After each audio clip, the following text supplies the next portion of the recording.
Profuse executions. The guillotine became the tool for a string of executions. Louis XVI had already been guillotined before the start of the Terror.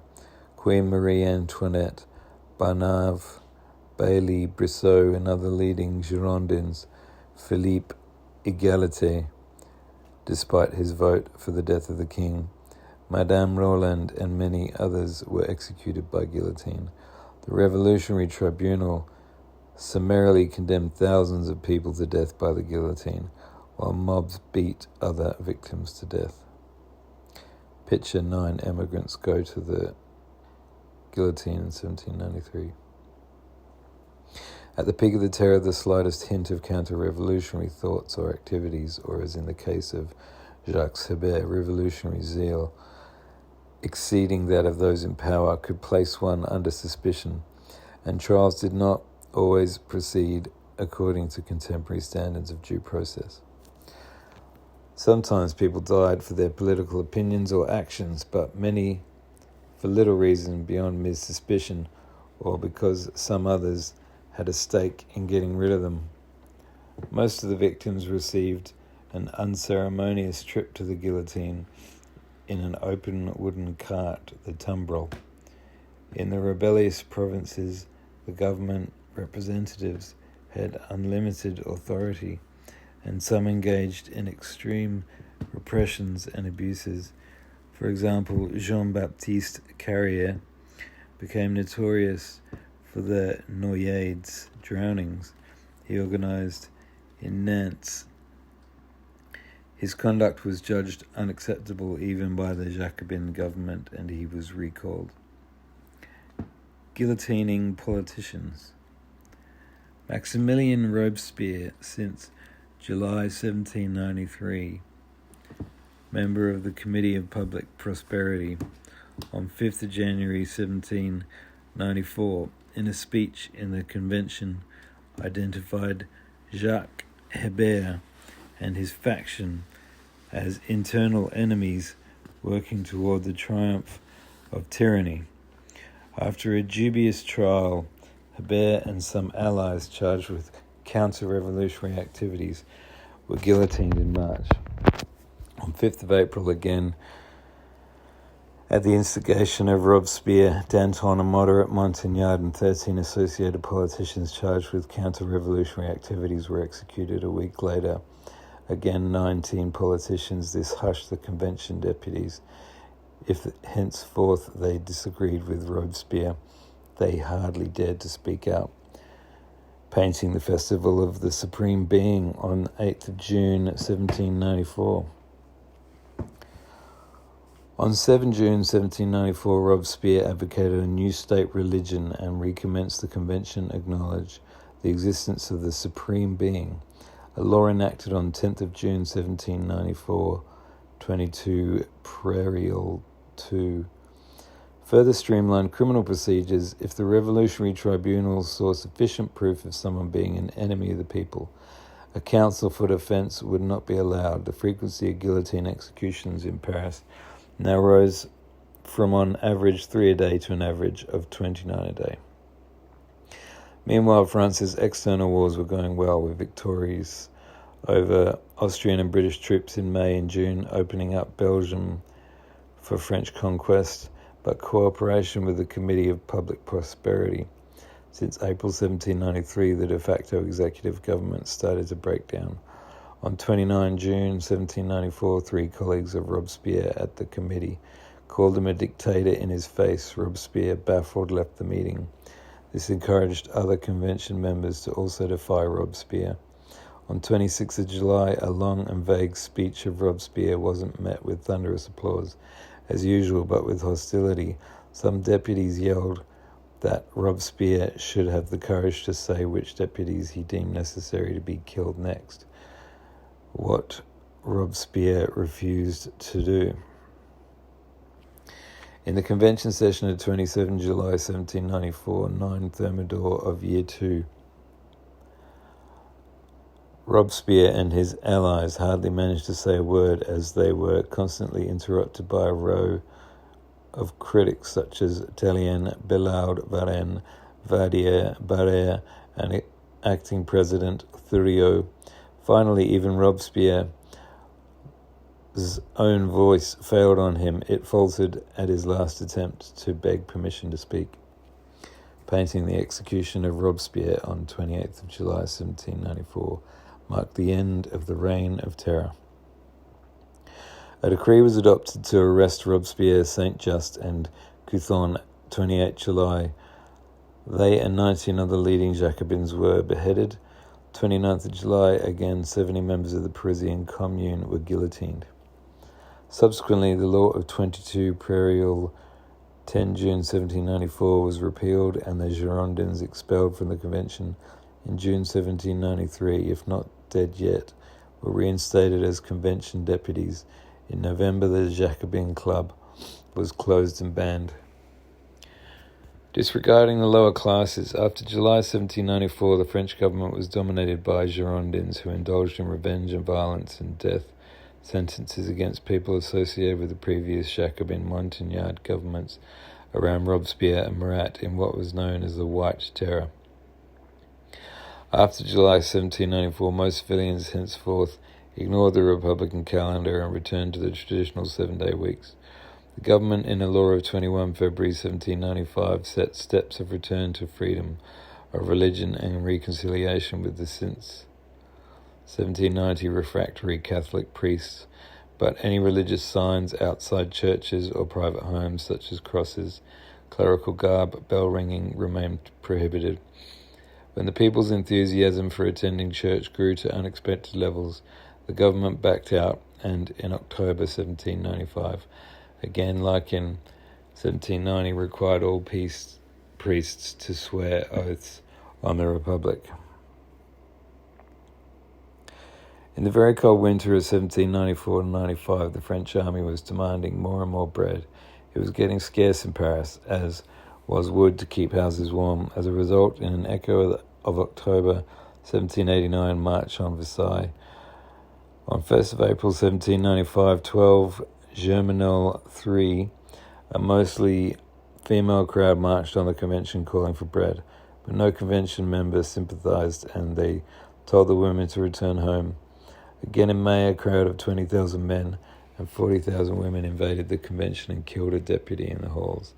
But again they failed to make the convention take notice of the needs of the lower classes. Instead, the convention banned women from all political assemblies, and deputies who had stood with this insurrection were sentenced to death. Such allegiance between Parliament and street fighting was no longer tolerated. Late 1794, France conquered present-day Belgium. In 1795, they subdued the Dutch Republic with full consent and cooperation of the influential Dutch Patriotenbeweging Patriots movement, resulting in the Batavian Republic, a satellite and puppet state of France. In April 1795, France concluded a peace agreement with Prussia. Later that year, peace was agreed with Spain.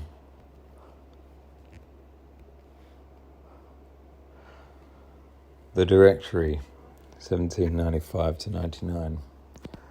The Convention on 22nd of August 1795 approved the new Constitution of the Year 3. A French plebiscite ratified the document with about 1,057,000 votes for the Constitution and 49,000 against. The results of the voting were announced on 23rd of September 1795, and the new Constitution took effect on 27 September 1795. The new constitution created the Directoire with a bicameral legislature. The first chamber was called the Council of 500, initiating the laws. The second, the Council of Elders, reviewing and approving or not the past laws. Each year, 1/3 of the chambers was to be renewed. The executive power was in the hands of the 5 directors of the Directory with a 5-year mandate. The early directors did not much understand the nation they were governing. They especially had an innate inability to see Catholicism as anything else than counter-revolutionary and royalist. Local administrators had a better sense of people's priorities, and one of them wrote to the Minister of the Interior, Give back the crosses, the church bells, the Sundays, and everyone will cry, Viva la Republique. The director denounced the arbitrary executions of the Reign of Terror, but itself engaged in large-scale illegal repressions, as well as large-scale massacres of civilians in the Vendée uprising. The economy continued in bad condition, with the poor especially hurt by the high cost of food. State finances were in total disarray. The government could only cover its expenses through the plunder and the tribute of foreign countries. If peace was made, the armies would return home and the directors would have to face the exasperation of the rank and file, who had lost their livelihood, as well as the ambition of generals who could, in a moment, brush them aside. Barras and Rubel were notoriously corrupt themselves and screened corruption in others. The patronage of the directors was ill-bestowed, and the general maladministration heightened their unpopularity.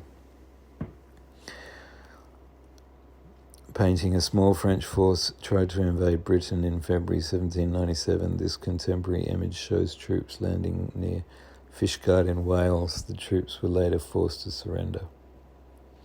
The Constitutional Party in the legislature desired toleration of the non-juring clergy, the repeal of the laws against the relatives of the émigrés, and some merciful discrimination towards the émigrés themselves. The directors baffled all such endeavours. On the other hand, the proto-anarchist communist conspiracy of Babeuf was easily quelled. Little was done to improve the finances, and the assignats continued to fall in value until each note was worth less than the paper it was printed on.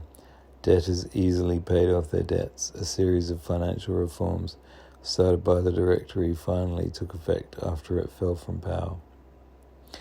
Evaluation. Although committed to republicanism, the Directory distrusted democracy. Historians have seldom praised the Directory. It was a government of self-interest rather than virtue, thus losing any claim on idealism. It never had a strong base of popular support. When elections were held, most of its candidates were defeated. Its achievements were minor. Brown stresses the turn towards dictatorship and the failure of liberal democracy under the Directory, blaming it on chronic violence, ambivalent forms of justice, and repeated recourse to heavy-handed repression. Painting General Napoleon and his troops crossing the bridge of Arcole in 1796. The election system was complex and designed to insulate the government from grassroots democracy. The parliament consisted of two houses, the Conseil des 500, Council of the 500, with 500 representatives, and the Conseil des Anciens, Council of Elders, with 250 senators. Executive power went to 5 directors named annually by the Conseil des Anciens from a list submitted by the Conseil des 500. The universal male suffrage of 1793 was replaced by male census suffrage based on property. The voters had only a limited choice because the electoral rules required 2/3 of the seats to go to members of the old convention, no matter how few popular votes they received. Citizens of the war-weary nation wanted stability, peace, and an end to conditions that at times bordered on chaos. Nevertheless, those on the right who wished to restore the monarchy by putting Louis XVIII on the throne, and those on the left who would have renewed the Reign of Terror, tried but failed to overthrow the Directory. The earlier atrocities had made confidence or goodwill between parties impossible. The Directory regime met opposition from Jacobins on the left and Royalists on the right. The latter were secretly subsidized by the British government. The army suppressed riots and counter-revolutionary activities. In this way, the army, and in particular Napoleon, gained total power. Coup d'etat.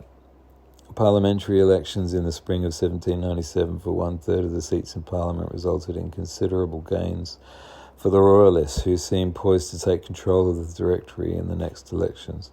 This frightened the Republican directors, and they reacted in the coup of 18 Fructidor v.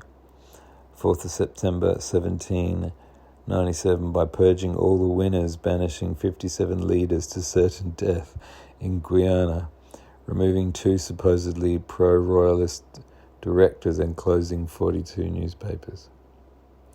The new corrected government, still strongly convinced that Catholicism and royalism were equally dangerous to the Republic, started a fresh campaign to promote the Republican calendar, officially introduced in 1792 with its 10-day week, and tried to hallow the 10th day, Decadi, as substitute for the Christian Sunday. Not only citizens opposed and even mocked such decrees, also local government officials refused to enforce such laws, painting Napoleon Bonaparte in the coup d'etat of 18 Brumaire v. 111, 9th of November 1799. France was still waging wars in 1798 in Egypt, Switzerland, Rome, Ireland, Belgium, and against the US in 1799 in Baden-Württemberg. When the elections of 1798 were again carried by the opposition, the Directory used the army to imprison and exile the opposition leaders and close their newspapers. Increasingly, it depended on the army in foreign and domestic affairs as well as finance. In 1799, when the French armies abroad experienced some setbacks, the newly chosen Director Seyss considered a new overhaul necessary for the Directory's form of government because, in his opinion, it needed a stronger executive, together with successful General Napoleon Bonaparte, who had just returned to France. Seyss began preparing another coup d'etat, which took place on 9th to 10th November 1799, or 18 to 19 Brumaire v. 111, replacing the 5 directors, now with 3 consuls, Napoleon Seyss and Roger Ducos. That coup, some historians consider the closing of the specifically Republican phase of the French Revolution.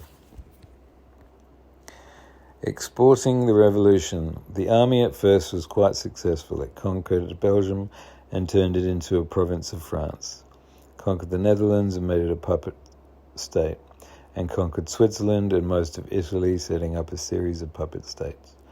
The result was glory for France and an infusion of much-needed money from the conquered lands, which also provided direct support to the French army.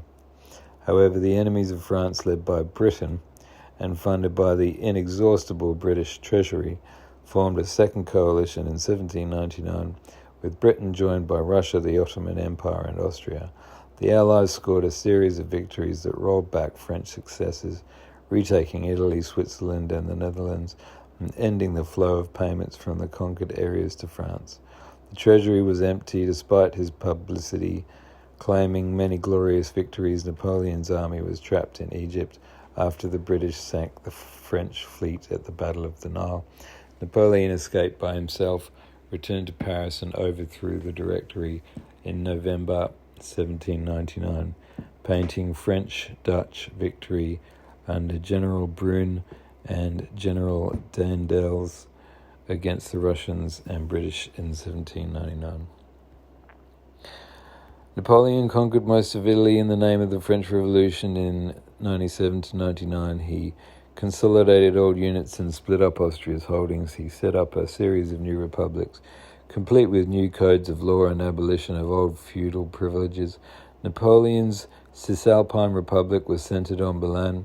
Genoa, the city, became a republic, while its hinterland became the Ligurian Republic. The Roman Republic was formed out of the papal holdings, and the Pope was sent to France. The Neapolitan Republic was formed around Naples, but it lasted only 5 months before the enemy forces of the coalition recaptured it. In 1805, Napoleon formed the Kingdom of Italy, with himself as king and his stepson as viceroy. In addition, France turned the Netherlands into the Batavian Republic and Switzerland into the Helvetic Republic. All these new countries were satellites of France and had to pay large subsidies to Paris, as well as provide military support for Napoleon's wars. Their political and administrative systems were modernized, the metric system introduced, and trade barriers reduced. Jewish ghettos were abolished. Belgium and Piedmont became integral parts of France. Most of the new nations were abolished and returned to pre-war owners in 1814. However, Arts emphasizes the benefits the Italians gained from the French Revolution. For nearly 2 decades, the Italians had the excellent codes of law, a fair system of taxation, a better economic situation, and more religious and intellectual toleration than they had known for centuries. Everywhere, old physical, economic, and intellectual barriers had been thrown down, and the Italians had begun to be aware of a common nationality. Media and Symbolism. Newspapers. Copy of L'Ami du Peuple, stained with the blood of Marat. In the old regime, there were a small number of heavily censored newspapers that needed a royal license to operate. Newspapers and pamphlets played a central role in stimulating and defining the revolution. The meetings of the Estates General in 1789 created an enormous demand for news, and over 130 newspapers appeared by the end of the year. Among the most significant of these newspapers in 1789 were Marat's L'Ami du Peuple and Elysée Loustalot's Revolutions de Paris. The next decade saw 2,000 newspapers founded, with 500 in Paris alone. Most lasted only a matter of weeks. Together they became the main communication medium, combined with the very large pamphlet literature. Newspapers were read aloud in taverns and clubs and circulated hand to hand. The press saw its lofty role to be the advancement of civic republicanism based on public service, and downplayed the liberal individualistic goal of making a profit. By 1793, the radicals were most active, but at the start the royalists flooded the country with their press, the Amis du Roi, friends of the king, until they were suppressed. Napoleon only allowed 4 newspapers, all under tight control. Symbolism was a device to distinguish the main features of the revolution and ensure public identification and support. In order to effectively illustrate the differences between the new republic and the old regime, the leaders needed to implement a new set of symbols to be celebrated instead of the old religious and monarchical symbolism. To this end, symbols were borrowed from historic cultures and redefined, while those of the old regime were either destroyed or reattributed acceptable characteristics.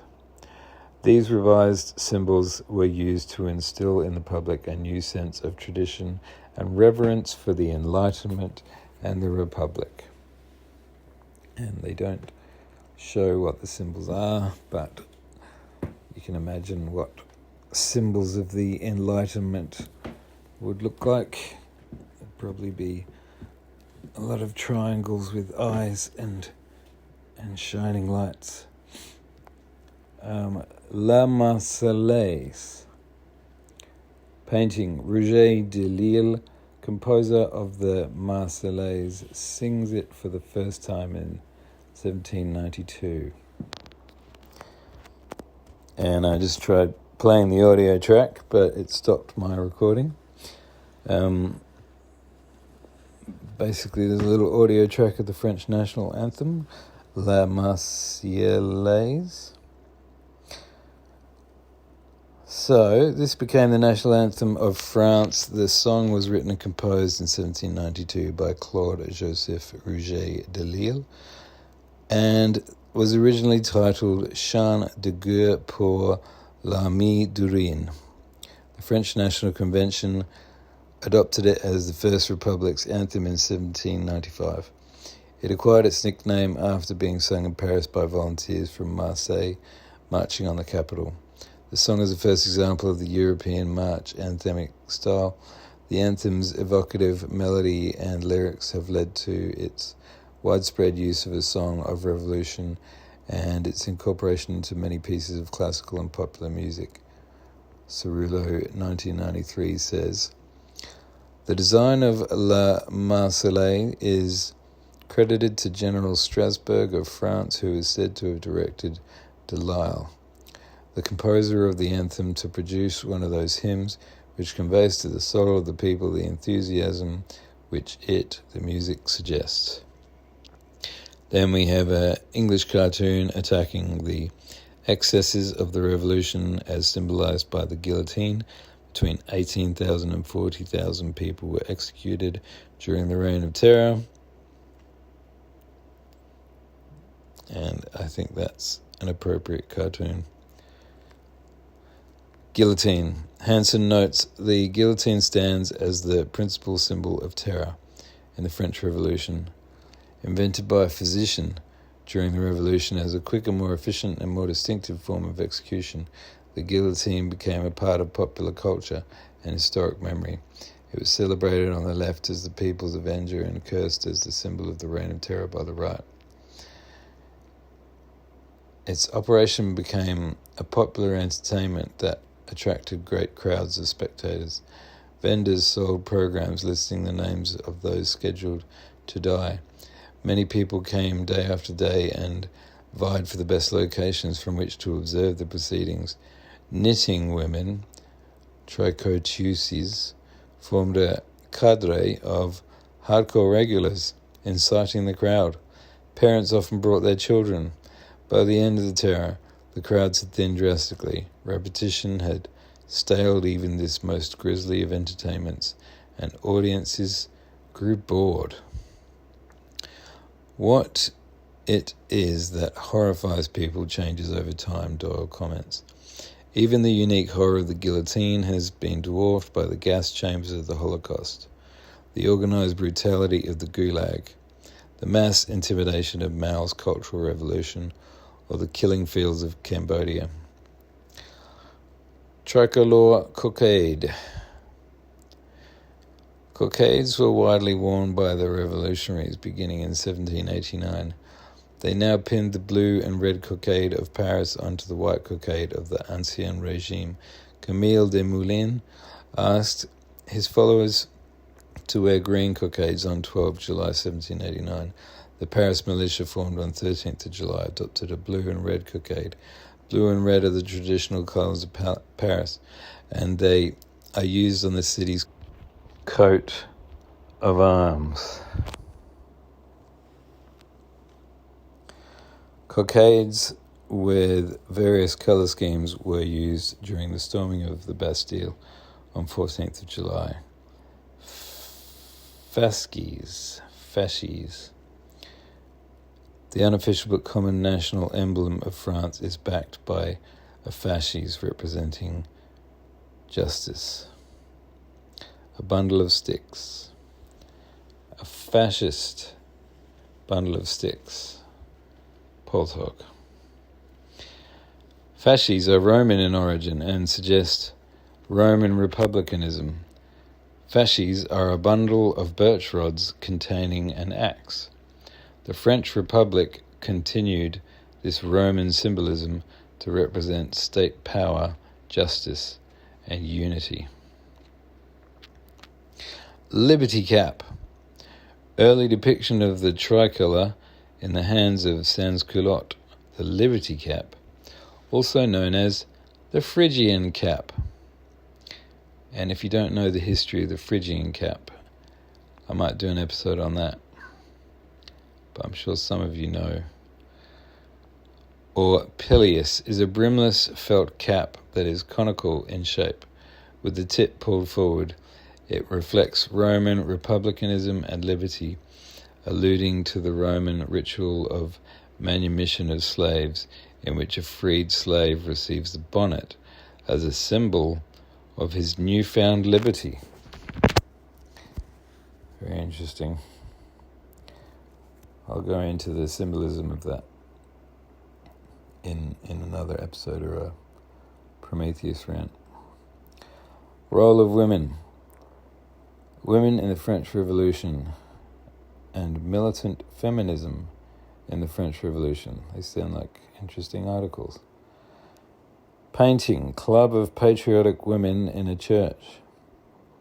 Historians since the late 20th century have debated how women shared in the French Revolution and what long-term impact it had on French women. Women had no political rights in pre-revolutionary France.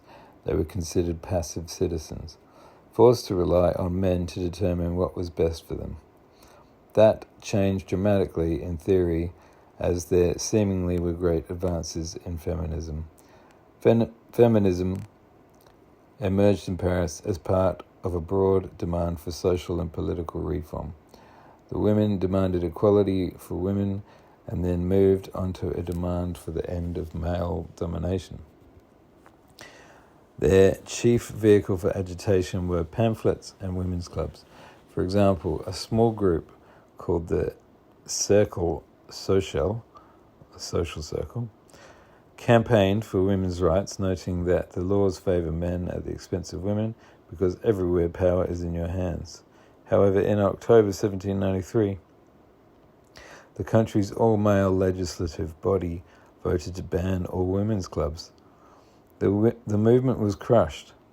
De Vance explains the decision in terms of the emphasis on masculinity in a wartime situation. Marie Antoinette's bad reputation for feminine interference in state affairs and traditional male supremacy a decade later after the Napoleonic Code confirmed and perpetuated women's second-class status.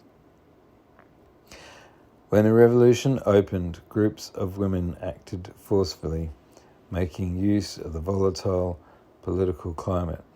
Women forced their way into the political sphere.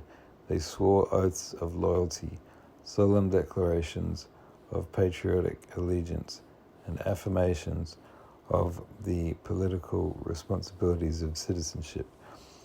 De Corday d'Armont is a prime example of such a woman engaged in the revolutionary political faction of the Girondins. She assassinated the Jacobin leader Marat. Throughout the revolution, other women such as Pauline Léon and her Society of Revolutionary Republican Women supported the radical Jacobins, staged demonstrations in the National Assembly, and participated in the riots, often using armed force. The March to Versailles is one example of feminist militant activism during the French Revolution. While largely left out of the thrust for increasing rights of citizens, as the question was left indeterminate in the Declaration of the Rights of Man, activists such as Pauline Léon and Théroigne de Méricourt agitated for full citizenship for women. Women were nonetheless denied political rights of active citizenship, 1791, and democratic citizenship, 1793. On 20th of June 1792, a number of armed women took part in a procession that passed through the halls of the Legislative Assembly into the Tuileries Garden and then through the King's residence. Militant women also assumed a special role in the funeral of Marat following his murder on 13 July 1793. As part of the funeral procession, they carried the bathtub in which Marat had been murdered by counter-revolutionary women, as well as a shirt stained with Marat's blood. On 20th of May 1793, women were at the fore of a crowd that demanded bread at the Constitution of 1793.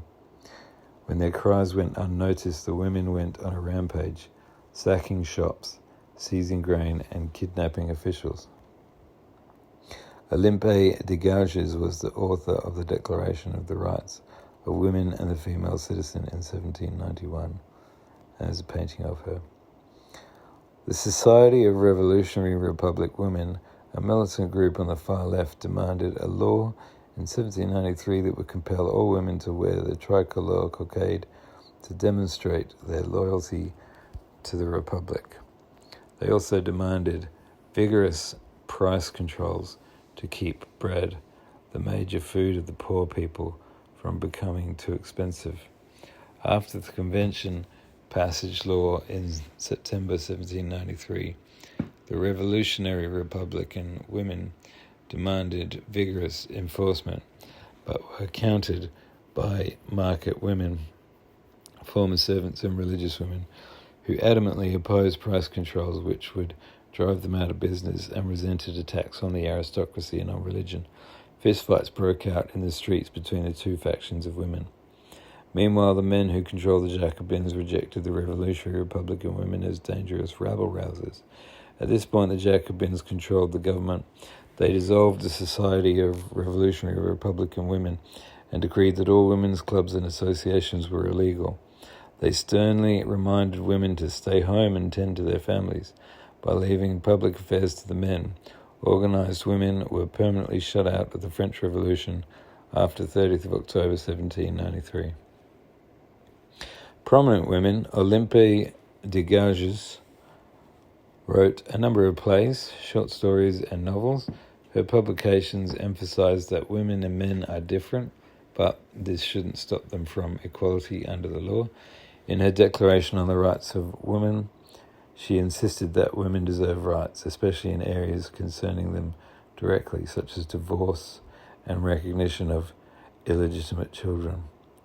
Madame Rowland, aka Manon ou Marie Rowland, was another important female activist. Her political focus was not specifically on women or their liberation. She focused on other aspects of the government, but was a feminist by virtue of the fact that she was a woman working to influence the world. Her personal letters to leaders of the revolution influenced policy. In addition, she often hosted political gatherings to the Brissotins, a political group which allowed women to join. As she was led to the scaffold, Madame Rowland shouted, "O liberty, what crimes are committed in thy name?" Most of these activists were punished for their actions. Many of the women of the revolution were even publicly executed for conspiring against the unity and the indivisibility of the Republic. Counter-revolutionary women. A major aspect of the French Revolution was the De-Christianization Movement, a movement strongly rejected by many devout people, especially for women living in rural areas of France. The closing of the churches meant a loss of normalcy. When these revolutionary changes to the church were implemented, it sparked a counter-revolutionary movement among women. Although some of these women embraced the political and social amendments of the revolution, they opposed the dissolution of the Catholic Church and the formation of revolutionary cults, like the cult of the Supreme Being, which we're going to talk about probably in the next episode. As Owen Houghton argues, these women began to see themselves as the defenders of faith. They took it upon themselves to protect the church from what they saw as a heretical change to their faith enforced by revolutionaries. Counter-revolutionary women resisted what they saw as the intrusion of the state into their lives. Economically, many peasant women refused to sell their goods for assignats because this form of currency was unstable and was backed by the sale of confiscated church property. By far the most important issue to counter-revolutionary women was the passage and the enforcement of the civil constitution of the clergy in 1790. In response to this measure, women in many areas began circulating anti-oath pamphlets and refused to attend masses held by priests who had sworn oaths of loyalty to the Republic. These women continued to adhere to traditional practices such as Christian burials and naming their children after saints, in spite of revolutionary decrees to the contrary. Economic policies. Picture early assignat of 29 to September 1790, 500 livres. And graph showing the value of assignats, just generally dropping off. The French Revolution abolished many of the constraints on the economy that had slowed growth during the Ancien Regime. It had abolished tithes owed to local churches as well as feudal dues owed to local landlords. The result hurt the tenants, who paid both high rents and high taxes. It nationalised all church lands, as well as lands belonging to royalist enemies who went into exile. It planned to use these seized lands to finance the government by issuing assignats. It abolished the guild system as a worthless remnant of feudalism.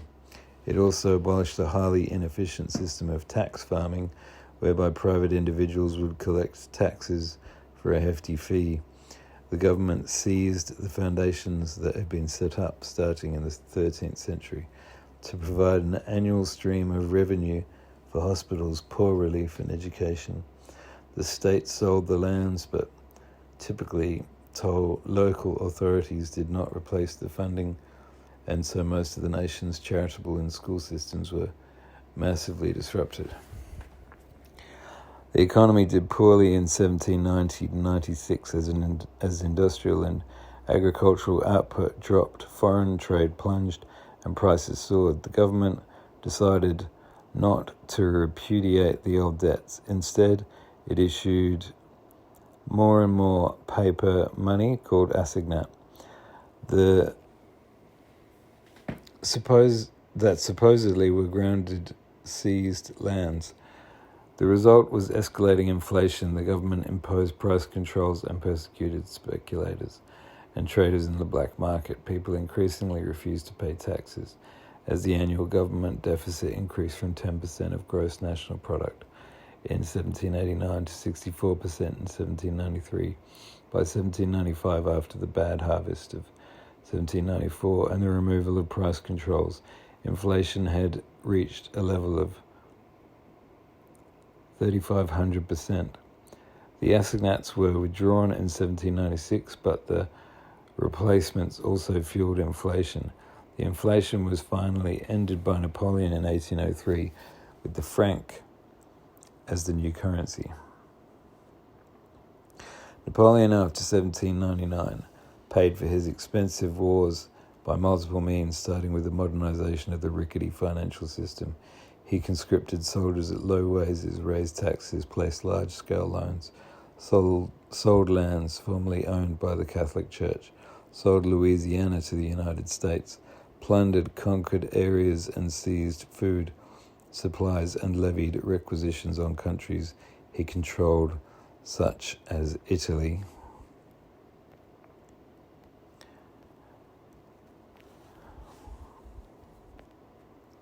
Long-term impact.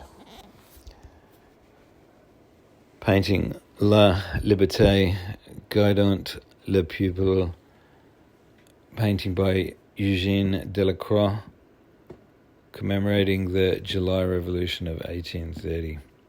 The French Revolution had a major impact on Europe and the New World, decisively changing the course of human history. It brought an end to feudalism and made a path for future advances in broadly defined individual freedoms. Otto Dan and John Dinwiddie report, it has long been almost a truism of European history that the French Revolution gave a great stimulus to the growth of modern nationalism. Nationalism was emphasized by historian Carlton J. H. Hayes as a major result of the French Revolution across Europe. The impact on French nationalism was profound. For example, Napoleon became such a heroic symbol of the nation that the glory was easily picked up by his nephew, who was overwhelmingly elected president and later became Emperor Napoleon III. The influence was great in the hundreds of small German states and elsewhere where it was either inspired by the French example or in reaction against it. France, the changes in France were enormous. Some were widely accepted and others were bitterly contested into the late 20th century. Before the revolution, the people had little power of voice. The kings had so thoroughly centralized the system that most nobles spent their time at Versailles and thus played only a small direct role in their home districts. Thomson says that the kings had ruled by virtue of their personal wealth, their patronage of nobility, their disposal of ecclesiastical offices, their provincial governance, intendants, their control over the judges and magistrates, and their command of the army. After the first year of revolution, the power of the king had been stripped away. He was left a mere figurehead. The nobility had lost all their titles and most of their land. The church lost its monasteries and farmlands. Bishops, judges, and magistrates were elected by the people, and the army was almost helpless, with military power in the hands of the new revolutionary National Guard. The central elements of 1789 were the slogan Liberty, Equality, and Fraternity, and the Declaration of the Rights of Man and the Citizen, which Lefebvre calls the incarnation of the revolution as a whole. The long-term impact on France was profound, shaping politics, society, religion, and ideas, and polarizing politics for more than a century. Historian François Hollade writes, "From the social point of view, the revolution consisted in the suppression of what was called the feudal system, in the emancipation of the individual, in greater division of landed property, the abolition of privileges of noble birth, the establishment of equality, the simplification of life. The French Revolution differed from other revolutions in being not merely national, for it aimed at benefiting all humanity." Religion and charity. The most heated controversy was over the status of the Catholic Church. From a dominant position in 1788, it was almost destroyed in less than a decade. Its priests and nuns turned out, its leaders dead or in exile, its property controlled by its enemies, and a strong effort underway to remove all influence of Christian religiosity, such as Sundays, holy days, saints, prayers, rituals, and ceremonies. The movement to de-Christianize France not only failed but aroused a furious reaction among the pious. Napoleon's Concordat was a promise that restored some of the Catholic Church's traditional roles, but not its power, its lands, or its monasteries. Priests and bishops were given salaries as part of a department of government controlled by Paris, not Rome. Protestants and Jews gained equal rights. Battles over the role of religion in the public sphere and closely related issues such as church-controlled schools that were opened by the revolution have never seen closure. They raged into the 20th century. By the 21st century, angry debates exploded over the presence of any Muslim religious symbols in schools, such as the headscarves for which Muslim girls could be expelled. J. Christopher Soper and Joel S. Fetzer explicitly link the conflict over religious symbols in public to the French Revolution, when the target was Catholic rituals and symbols. The revolutionary government seized the charitable foundations that had been set up starting in the 13th century to provide an annual stream of revenue for hospitals, poor relief, and education. The state sold the lands, but typically local authorities did not replace the funding, and so most of the nation's charitable and school systems were massively disrupted. In the Ancien regime, new opportunities for nuns as charitable practitioners were created. By devout nobles on their own estates, the nuns provided comprehensive care for the sick poor on their patrons' estates, not only acting as nurses, but taking on expanded roles as physicians, surgeons, and apothecaries. During the Revolution, most of the orders of nuns were shut down, and there was no organized nursing care to replace them. However, the demand for the nursing services remained strong, and up to 1800, the sisters reappeared and resumed their work in hospitals and on rural estates. They were tolerated by officials because they had widespread support and were the link between elite male physicians and distrustful peasants who needed help. Economics. 2/3 of France was employed in agriculture, which was transformed by the revolution. With the breakup of large estates controlled by the church and the nobility and worked by hired hands, rural France became more a land of small independent farms. Harvest taxes were ended, such as the tithe and seigneurial dues, much to the relief of the peasants. Primogeniture was ended both for nobles and peasants, thereby weakening the family patriarch. Because all the children had a share in the family's property, there was a declining rate. Cobbin says the revolution bequeathed to the nation a ruling class of landowners. In the cities, entrepreneurship on a small scale flourished as restrictive monopolies, privileges, barriers, rules, taxes, and guilds gave way. However, the British blockade virtually ended overseas and colonial trade, hurting the port cities and their supply chains. Overall, the revolution did not greatly change the French business system and probably helped freeze in place the horizons of the small business owner. The typical businessman owned a small store, mill, or shop with family help and a few paid employees. Large-scale industry was less common than in other industrializing nations.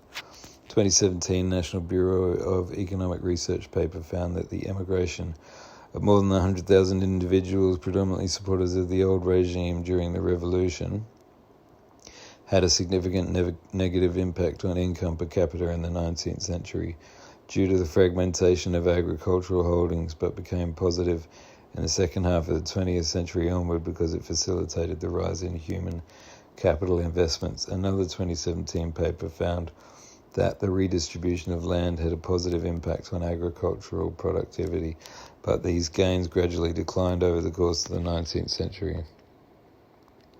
Constitutionalism. The revolution meant an end to arbitrary royal rule and held out the promise of rule by law under a constitutional order, but it did not rule out a monarch. Napoleon, as emperor, set up a constitutional system, although he remained in full control, and the restored Bourbons were forced to go along with one. After the abdication of Napoleon III in 1871, the monarchists probably had a voting majority, but they were so factionalized they could not agree on who should be king, and instead the French Third Republic was launched with a deep commitment to upholding the ideals of the revolution. The conservative Catholic enemies of the revolution came to power in Vichy, France, 1940 to 44, and tried with little success to undo its heritage, but they kept to the Republic. Vichy denied the principle of equality and tried to replace the revolutionary watchwords liberty, equality, fraternity with work, family, and fatherland. However, there were no efforts by the Bourbons, Vichy, or anyone else to restore the privileges that had been stripped away from the nobility in 1789. France permanently became a society of equals under the law. Communism. The Jacobin cause was picked up by Marxists in the mid-19th century and became an element of communist thought around the world. In the Soviet Union, Gracchus Babeuf was regarded as a hero. Europe outside France. Economic historians Dan Bogart, Mauricio de Oscar Gelderblom, and Jean-Laurent Rosenthal described codified law as the French Revolution's most significant export. They wrote, while Restoration returned most of their power to the absolute monarchs who had been deposed by Napoleon, only the most recalcitrant ones, such as Ferdinand VII of Spain, went to the trouble of completely reversing the legal innovations brought on by the French. They also note that the French Revolution and the Napoleonic Wars caused England, Spain, Prussia, and the Dutch Republic to centralize their fiscal systems to an unprecedented extent in order to finance the military campaigns of the Napoleonic Wars. According to Daron Acemoglu, David Cantoni, Simon Johnson, and James A. Robinson, the French Revolution had long-term effects in Europe. They suggest that areas that were occupied by the French and that underwent radical institutional reform experienced more rapid urbanization and economic growth, especially after 1850. There is no evidence of a negative effect of French invasion. A 2016 study in the European Economic Review found that the areas of Germany that were occupied by France in the 19th century and in which the Code Napoleon was applied have high levels of trust and cooperation today. Britain. On 16 July 1789, 2 days after the storming of the Bastille, Jean-Frédéric Sackville, serving as ambassador to France, reported to Secretary of State of Foreign Affairs Francis Osborne, 5th Duke of Leeds, "Thus, my lord, the great revolution that we know anything of has been effected with, comparatively speaking, if the magnitude of the event is considered, the loss of very few lives. From this moment we may consider France as a free country, the king a very limited monarch, and the nobility as reduced to a level with the rest of the nation. Yet Britain saw minority support, while the majority, and especially among the aristocracy, strongly opposed the French Revolution. Britain led and funded a series of coalitions that fought France from 1793 to 1815 and then restored the Bourbons.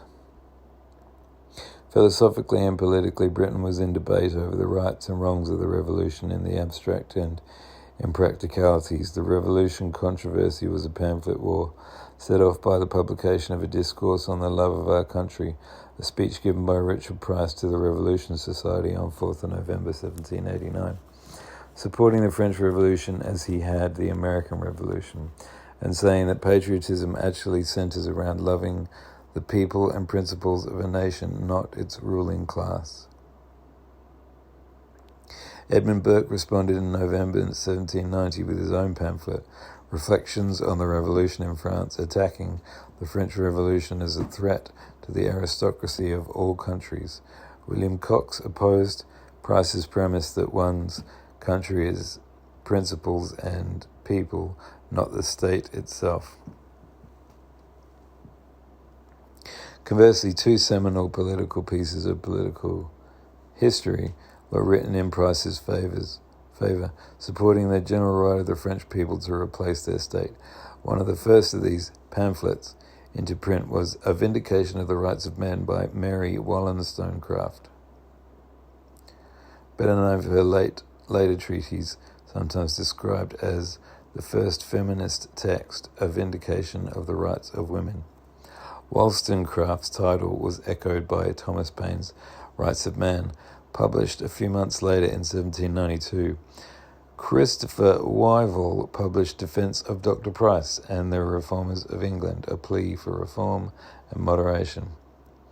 The exchange of ideas has been described as one of the great political debates in British history. Even in France, there was a varying degree of agreement during this debate, English participants generally opposing the violent means that the revolution bent itself to for its ends. In Ireland, the effect was to transform what had been an attempt by Protestant settlers to gain some autonomy into a mass movement led by the Society of United Irishmen involving Catholics and Protestants. It stimulated the demand for further reform throughout Ireland, especially in Ulster. The upshot was a revolt in 1798 led by Wolfe Tone that was crushed by Britain.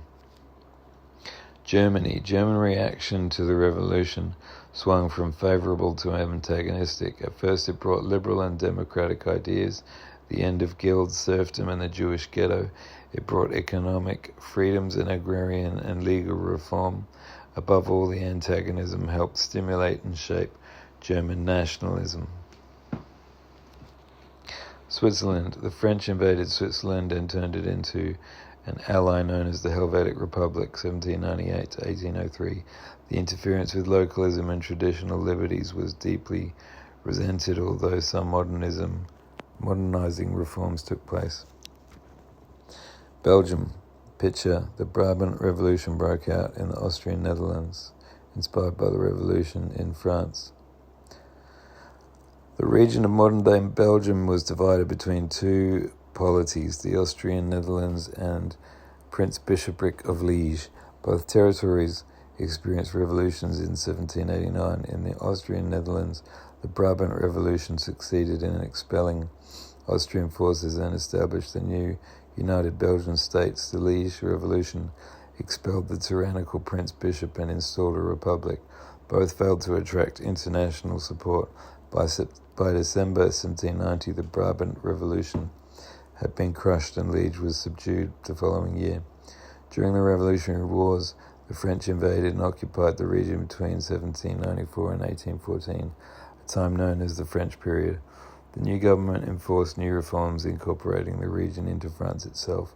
New rulers were sent in by Paris. Belgian men were drafted into the French wars and heavily taxed. Nearly everyone was Catholic, but the church was repressed. Resistance was strong in every sector. As Belgian nationalism emerged to oppose French rule, the French legal system, however, was adopted with its equal legal rights and abolition of class distinctions. Belgium now had a government bureaucracy selected by merit. Antwerp regained access to the sea and grew quickly as a major port and business centre. France promoted commerce and capitalism, paving the way for the ascent of the bourgeoisie and the rapid growth of manufacturing and mining. In economics, therefore, the nobility declined while the middle class Belgian entrepreneurs flourished because of their inclusion in a large market, paving the way for Belgium's leadership role after 1815 in the Industrial Revolution on the continent.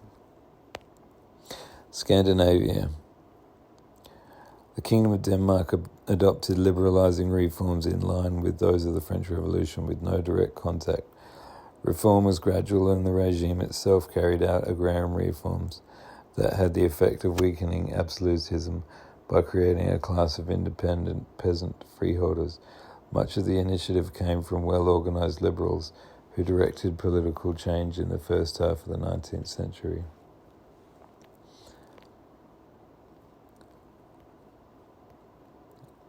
North America, Canada. The press in the colony of Quebec initially viewed the events of the revolution positively. Press coverage in Quebec on the revolution was reliant and reflective on public opinion in London, with the colony's press reliant on newspapers and reprints from journals from the British Isles. The early positive reception of the French Revolution had made it politically difficult to justify withholding electoral institutions from the colony to both the British and Quebec Republic, with the British Home Secretary William Grenville remarking how it was hardly possible to maintain with success the denial to so large a body of British subjects the benefits of the British Constitution. Governmental reforms introduced in the Constitutional Act 1791 split Quebec into two separate colonies, Lower Canada and Upper Canada, and introduced electoral institutions to the two colonies. Opposition to the French Revolution in Quebec first emerged from its clergy after the French government confiscated the Séminaire de Quebec's properties in France. However, most of the clergy in Quebec did not voice their opinion for the revolution in its initial years, aware of the prevailing opinion of the colony at the time.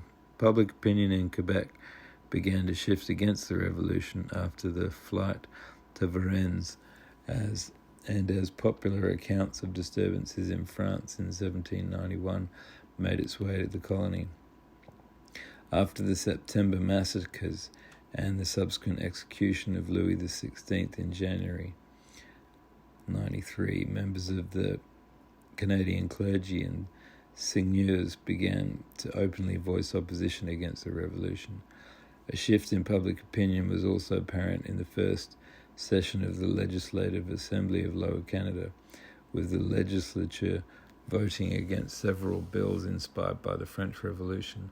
By 1793, nearly all of the Legislative Assembly's members refused to be identified as Democrats, a term that was used by supporters of the revolution. By the end of 1793, the clergy, seigneurs, and the bourgeoisie of the Canadas were openly opposed to the revolution. Similar sentiments were also found with the second class of Canadians, who lauded the French Revolution for its principles but detests the events it has spawned. French migration to the Canadas was decelerated significantly during and after the French Revolution, with only a small number of artisans, professionals, and religious émigrés from France permitted to settle in the Canadas during that period. Most of these migrants moved to Montreal or Quebec City, although French nobleman Joseph Geneviève de Puisay also led a small group of French royalists to settle lands north of York, present-day Toronto. The influx of religious migrants from France reinvigorated the Roman Catholic Church in the Canadas, with the refectory priests who moved to the colonies being responsible for the establishment of a number of parishes throughout the Canadas. United States. The French Revolution deeply polarized American politics, and this polarization led to the creation of the first party system. In 1793, as war broke out in Europe, the Republican Party, led by former American Minister to France Thomas Jefferson, favored revolutionary France and pointed to the 1778 treaty that was still in effect. George Washington and his unanimous cabinet, including Jefferson, decided that the treaty did not bind the United States to enter the war. Washington proclaimed neutrality instead. Under President John Adams, a Federalist, an undeclared naval war took place with France from 1798 to 1799, often called the Quasi-War. Jefferson became president in 1801 but was hostile to Napoleon as a dictator and emperor. However, the two entered negotiations over the Louisiana Territory and agreed to the Louisiana Purchase in 1803, an acquisition that substantially increased the size of the United States. Historiography. The French Revolution has received enormous amounts of historical attention, both from the general public and from scholars and academics. The views of historians in particular have been characterized as falling along ideological lines, with disagreement over the significance and the major developments of the revolution. Alexis de Tocqueville argued that the revolution was a manifestation of a more prosperous middle class, becoming conscious of its social importance. Other thinkers, like the conservative Edmund Burke, maintained that the revolution was the product of a few conspiratorial individuals who brainwashed the masses into subverting the old order, a claim rooted in the belief that the revolutionaries had no legitimate complaints. Other historians, influenced by Marxist thinking, have emphasized the importance of the peasants and the urban workers in presenting the revolution as a gigantic class struggle. In general, scholarship on the French Revolution initially studied the political ideas and developments of the era, but it has gradually shifted towards social history that analyzes the impact of the revolution on individual lives. Historians until the late 20th century emphasized class conflicts from a largely Marxist perspective as the fundamental driving cause of the revolution. The central theme of this argument was that the revolution emerged from the rising bourgeoisie with support from the sans-culottes who fought to destroy the aristocracy. However, Western scholars largely abandoned Marxist interpretations in the 90s. By the year 2000, many historians were saying that the field of the French Revolution was in intellectual disarray. The old model of paradigm focusing on class conflict has been discredited, and no new explanatory model had gained widespread support. Nevertheless, as Spang has shown, there persists a very widespread agreement to the effect that the French Revolution was the watershed between the pre-modern and modern eras of Western history.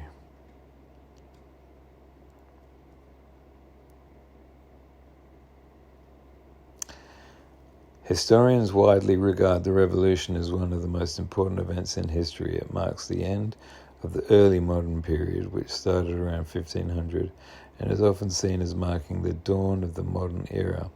With France itself, the Revolution permanently crippled the power of the aristocracy and drained the wealth of the church. Although the two institutions survived despite the damage they sustained, after the collapse of the First Empire in 1815, the French public lost the rights and privileges earned since the Revolution, but they remembered the participatory politics that characterized the period, with one historian commenting, "Thousands of men and even many women gained first-hand experience in the political arena. They talked, read, and listened in new ways. They voted, they joined new organizations, and they marched for their political goals.